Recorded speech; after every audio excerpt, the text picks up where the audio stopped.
What's going on, people? We are Tottenham TV back here to react to the best comments over the last week. And once again, you guys are absolutely amazing.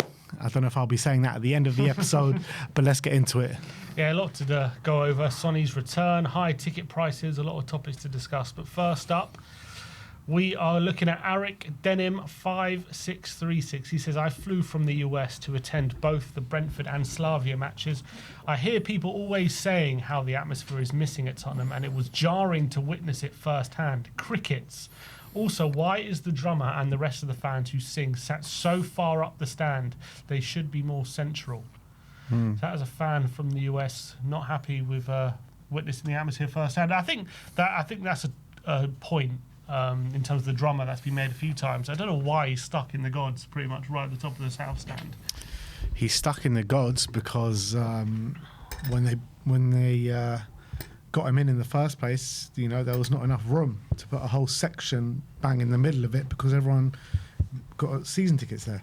You know, it's very hard to move around in the south stand. So how do you actually do that? Because they made that spot up there for a singing section, so new people, the people that wanted to be there, could all get tickets there. But there are not many tickets to be had, like in the middle in the standing section in the south stand. So that's why. Fair explanation, I would say. But yeah, I think not great that he's come from the US and not happy with the atmosphere. But that's a topic we've discussed so many times on this channel. That What's the most jarring about that comment is that the Brentford game was one of the better atmospheres this season. And it was still not to his liking. Helio Sapo says, I just wish they gave him a little more. This is about Son's return. He says, I just wish they gave him a little more fanfare. It felt very, here's your hero. Anyway, he's on a tight schedule. Off he goes then. Yeah. Look, it did feel all a bit too rushed, to be honest. And that's why I thought they should have done before the game and at half-time, given us a bit more time with him.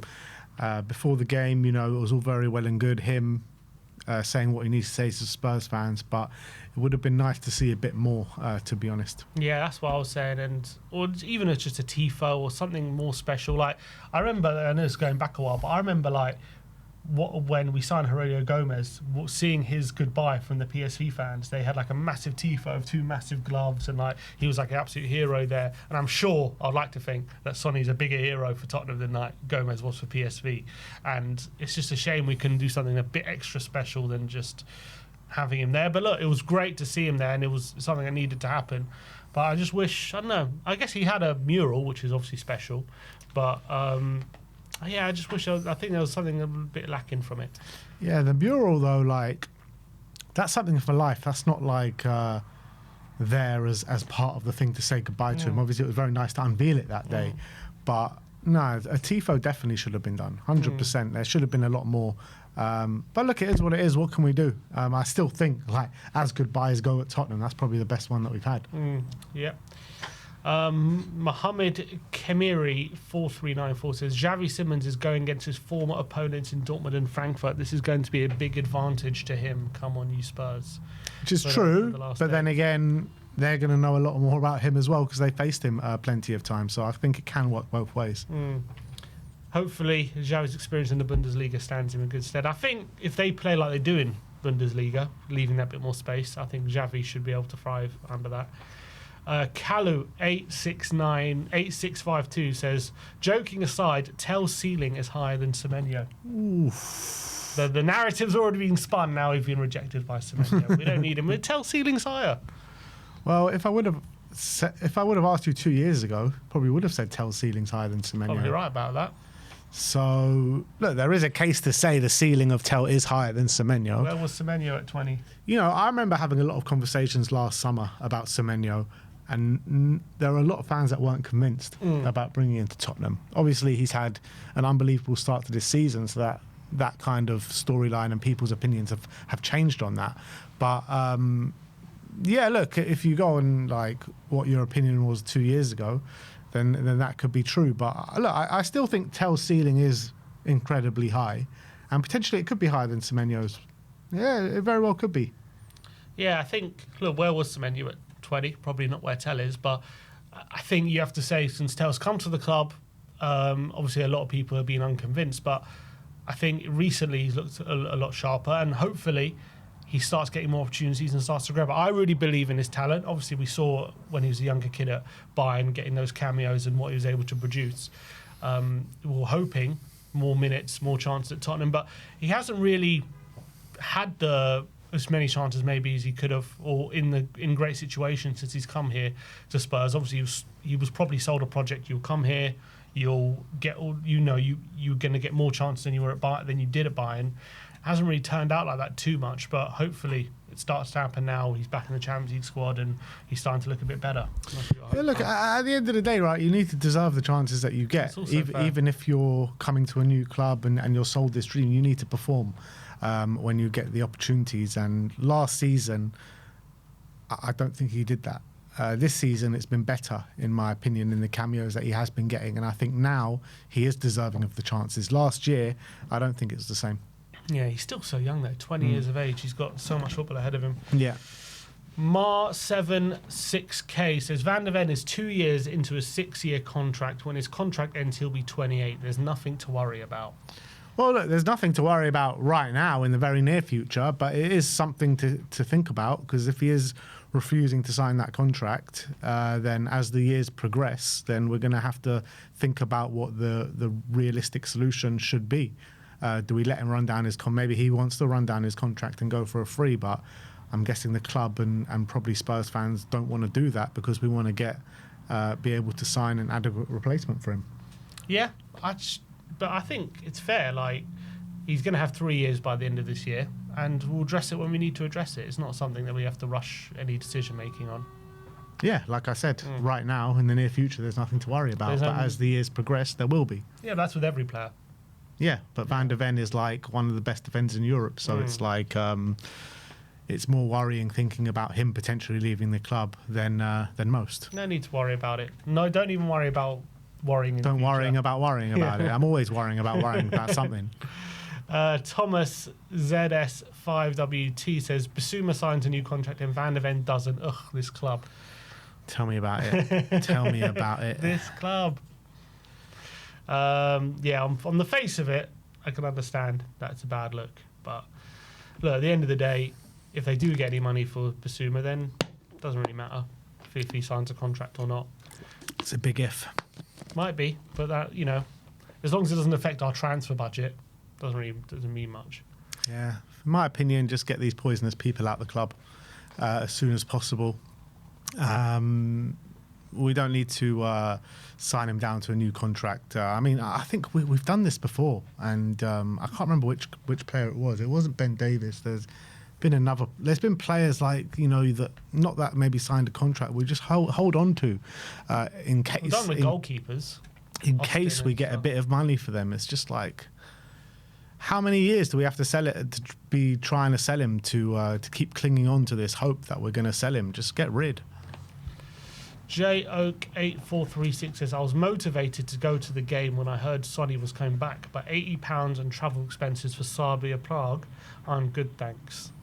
Yeah, look, it's a lot of money. It is a lot of money, but this is the day and age that we're living in. Unfortunately, Spurs haven't really been able to kind of read the room this year in terms of the ticket prices with the Champions League. And look, I was listening to Simon Jordan, and he was like, look, it makes sense. You're playing in the elite competition.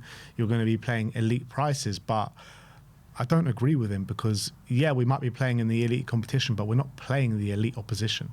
So you've got to realise what games you're actually serving up here. And look, we're all happy with the draw to play Copenhagen and Slavia Prague and stuff like that. But some of these teams are actually weaker than some of the teams that we played in the Europa League last season. Mm-hmm. So you have to price that accordingly. Like, even Category C pricing is too expensive for some of the games those two games that we've had this season. Like Dortmund, I can kind of half understand it, because they're a Champions League quality team. It feels like you'll be watching a Champions League and quality players on show on the night. But when you're playing Slavia Prague and Copenhagen, like, not many people are going to go and pay that sort of money to go see it, and you're seeing it in the attendances. Yeah, and if you want to bring kids or a couple of kids or as a family, all of a sudden the price gets like £400 or £500, like just for a Slavia Prague at home. Like, that's never going to be a situation where you sell out. Yeah, you're pricing so many families out of going to a game like that. And games like this is like such a big opportunity for big families to go and to bring the kids and to breed the new generation Spurs fans.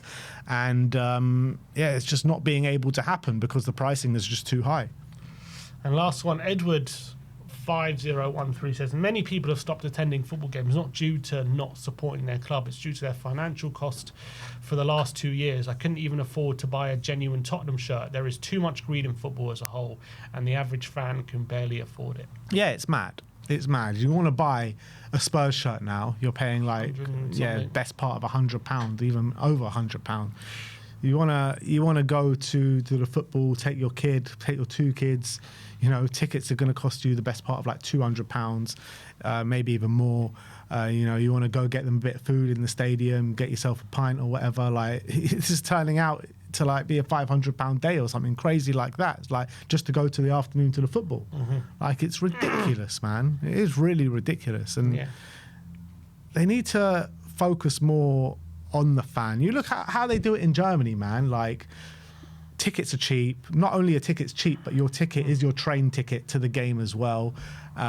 They do so much that is geared up to the fan and enjoying football. And you see the atmospheres in Germany are absolutely fantastic, and the atmospheres in England. This is not just a Tottenham problem. This is a Premier League wide problem, and it's affecting the majority of clubs. And you can see what used to be, everyone used to look at English football in the Premier League being like, this is the best atmosphere in European football. Now it's like literally one of the worst. Every game, apart from when you're maybe Crystal Palace or Brentford, most games are pretty much dead atmosphere. It's all like older, richer people attending games.